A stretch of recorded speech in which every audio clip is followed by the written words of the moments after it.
Somehow I wasn't recording this. All right. So we are going to do strategy number 2. Bear with me here. So we are doing 10 days to TIFO strategy number 2, 10 ways to support your child's executive function at back to school time at executivefunctionsummit.com. Here are our speakers. Bear with me here. Okay, there we go. Strategy number 2 today, I'm giving you 3 sub strategies for this one. This has to do with clean slating. Clean slating. So here's the deal. The first day, I talked about the importance of relationship and connection and how to build relationship and connection with your child who has executive function challenges, why that's so important. Today, I'm talking about clean slating.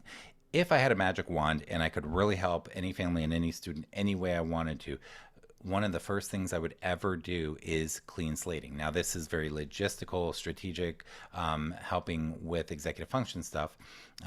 It's not the relational stuff, is what I'm saying. And here's what clean slating is. Clean slating, I'm going to give you basically 3 ideas for this. Clean slating is essentially decluttering, minimizing, downsizing. So here's the thing. When I work with a student, they have a lot of clutter. Now, I talk about 3 types of clutter. I have a whole decluttering thing you can check out somewhere. I don't know where it is on my site, but the whole decluttering thing is, I think there are 3 types of clutter. 1, there's physical. 2, there's mental or emotional clutter. And 3, there's digital clutter. But when I'm clean slating, I really want to work on the digital and the physical clutter. So I want to encourage you, if you're using these strategies, to really do a, before the school year starts, do a massive, massive, massive decluttering. Help your child and yourself, and you model it too, do decluttering, minimizing, downsizing, get rid of clutter. Why? Why would I suggest that? Because when I'm working with kids, especially kids who have executive function challenges, I want them to learn the skills, the skill sets of managing what's manageable. And excess clutter makes everything harder. So the less they have, the easier it is to manage what they have. So the benefits are, it gives them space and it helps them prep for adulting. Um, but it works. It works. It really helps us to get our systems going. So basically, there are 2 ways that I teach decluttering or downsizing or clean slating, however you want to look at it. The first way, right here, number 2, is what I call micro projects. And the benefits of micro projects is that they're quick and bite sized. So as we know, our students that we're working with usually are resistant. And if you're the parent and you're trying to be like, hey, let's do some clean slating and downsizing and minimizing, and decluttering, there's going to be some resistance there. And one of the things to do is micro projects, small projects, 3, 5, 10-minute projects. It can be cleaning a shelf. It can be just picking up socks. That's it. The room's a mess. There's a million clothes on the ground, but just picking up socks. And so anyhow, it's a small project where you sort of declutter, minimize, or downsize and reorganize one small micro project at a time. Now, the next one, though, is what we want to do is we want to do something called an overhaul. Overhauls, the benefits of an overhaul is there's the depth there. You get a lot done. So let's say I do something with my students called a backpack overhaul. That means we go through every single thing in the backpack, every gum wrapper, every crumpled up paper, every folder, every school supply, every broken piece of lead. That is a complete overhaul. That takes a while. To do a backpack right takes a half hour to an hour, at least if you're starting with a really super messy backpack. If you do it on a routine basis, it doesn't take as long. So meanwhile, if you like these videos, comment below. Let me know what you think. Should I be doing these every day? I'm trying to do these every day up to TIFOs. I hope you like them. But if you follow me, you probably are enjoying this. But I am interested in what you think, so leave a comment. Anyhow, we've got micro projects and overhauls. Those are the 2 things. Now, an overhaul also could be a closet over the weekend. Overhaul the entire closet. Overhaul the entire desk or the study space.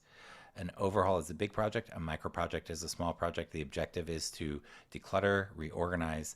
Now, I'm going to talk a little bit about some tips on how to do this. These are things that I've heard myself say and teach so many times. So I'm going to give you a few things that really help when doing this.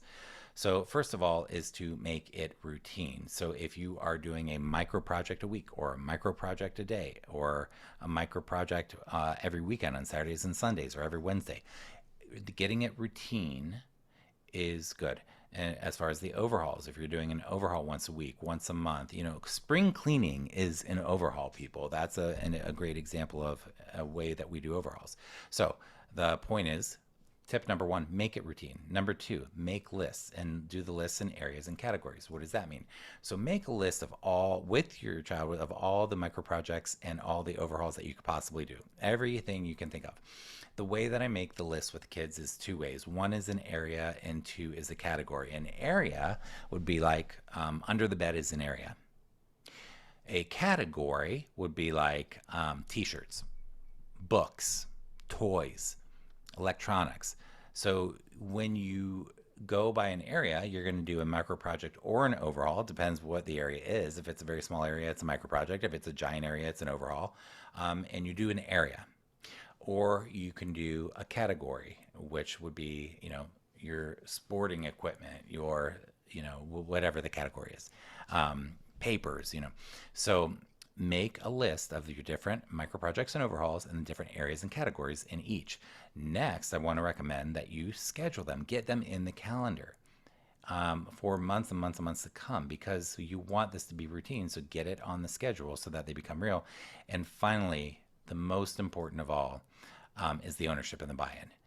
To get our child's ownership and buy-in, to have them be a part of the process, to not make it top down. Of course, we can guide the conversation, but if we're just trying to be their executive function and do it for them and tell them what needs to be done and all this stuff, and not allowing them to learn and grow and be a part of the process, we're really missing some of the most important part of what we want. We want them to be able to be independent human beings.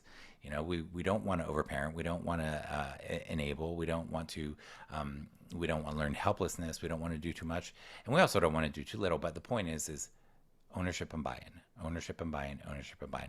So that is what I got for you. If you like what we're doing at executivefunctionsummit.com, please share. Go ahead and snag the link right now, executivefunctionsummit.com. Share it in some Facebook groups with some friends. Share it in an email, whatever you want. If you like the 10 Days of TIFOs, I'm coming up with number 3 for tomorrow. And give me your feedback. Put it in the comments. What do you think?